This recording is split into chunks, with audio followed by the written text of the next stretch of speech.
And South Korea's foreign ministry has been urging Koreans in 7 Middle Eastern countries affected by the war to leave. But airport shutdowns and widespread flight disruptions are complicating evacuations. We're joined today by Kim Shinyoung, who currently lives in Qatar. So, Shinyoung, what's it like there in Doha? Have you seen or heard any of these Iranian attacks? So in Doha, when the war or the conflict started on February 28th, myself and other residents have heard loud sounds. But actually in the past few days, it has not been on a single day basis, but was more of a 2-day basis where we have heard loud sounds in the sky. In Qatar at the moment, what the ministry has told us was that there were more than 100 ballistic missiles and around 40 drones that have been targeted to Qatar, mostly to the US base here in Qatar, as well as the Hamad International Airport. For Hamad International Airport, all targets have been eliminated.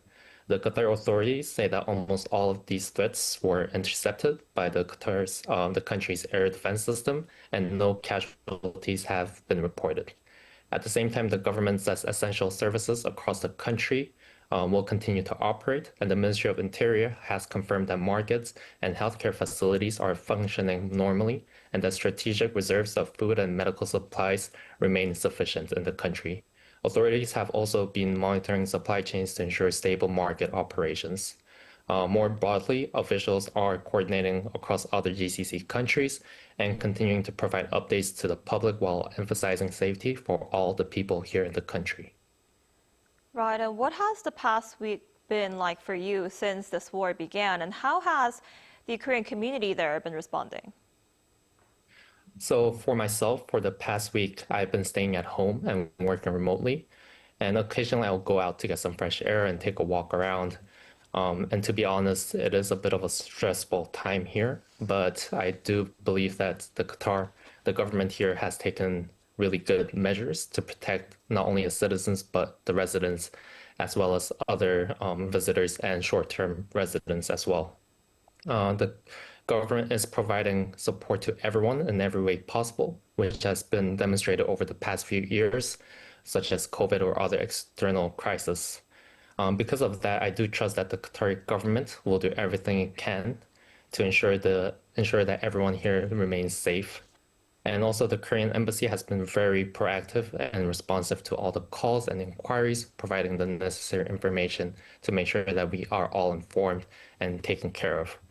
Regarding the Korean community, we are coordinating closely with the Korean embassy and to receive updates and situations and any information that may help with the voluntary evacuation plans.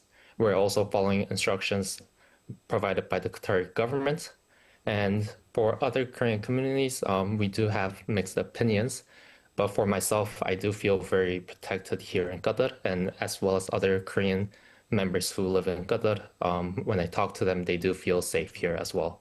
I've been here in Qatar since 2017, and since I've been here, there has been different crises that the country has faced. But during all those crises, the government was able to provide safety and insurance to all the people here, and made sure that everyone felt comfortable. I see. And are you planning on evacuating to South Korea or a country nearby? What are you hearing about the possibility of getting a flight out? So at the moment, I do not have plans to leave Qatar. I am closely monitoring the situation and keeping contingency plans in mind in case conditions do change. Regarding flights, authorities and airlines such as the Qatar Airways have indicated that operations will resume, and it has actually started since Saturday last week, but on a limited basis. So the Hamad International Airport and Qatar Airways are operating and supporting people leave on a voluntary basis. They're also supporting the visitors who are stranded in Qatar. They're helping them as well to leave. And I believe that the first flight to Korea from Qatar since the war started was on March 9th. The flight had Korean visitors and residents being evacuated.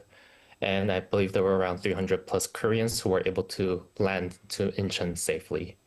And I would like to take this moment to thank the Korean embassy and the government working closely with the Qatari government and Qatar Airways for arranging these flights to make sure that everyone will be able to leave the country safely.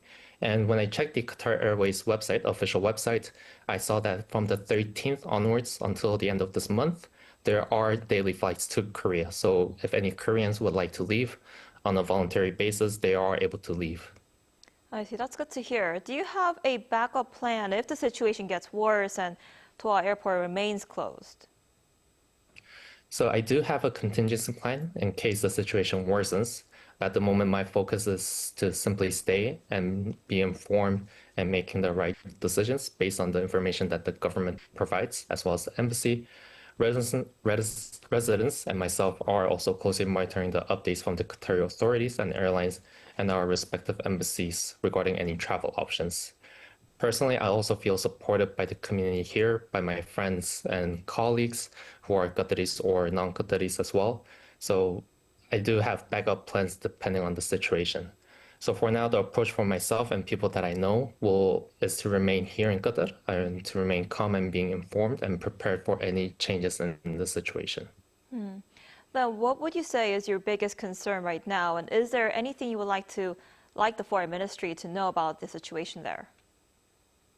So my biggest concern is right now is the possibility of further escalation within this region.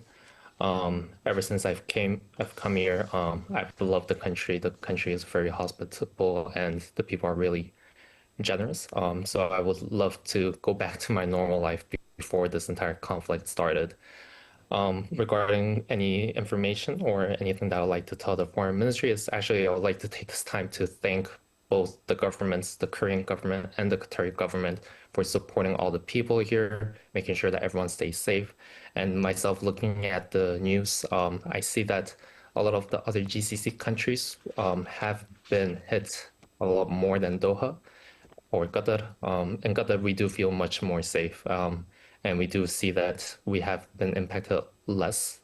And I think that's all thanks to the Qatari government as well as the Korean embassy here. All right, Shinyoung, I hope you stay safe there. And thank you so much for coming on today.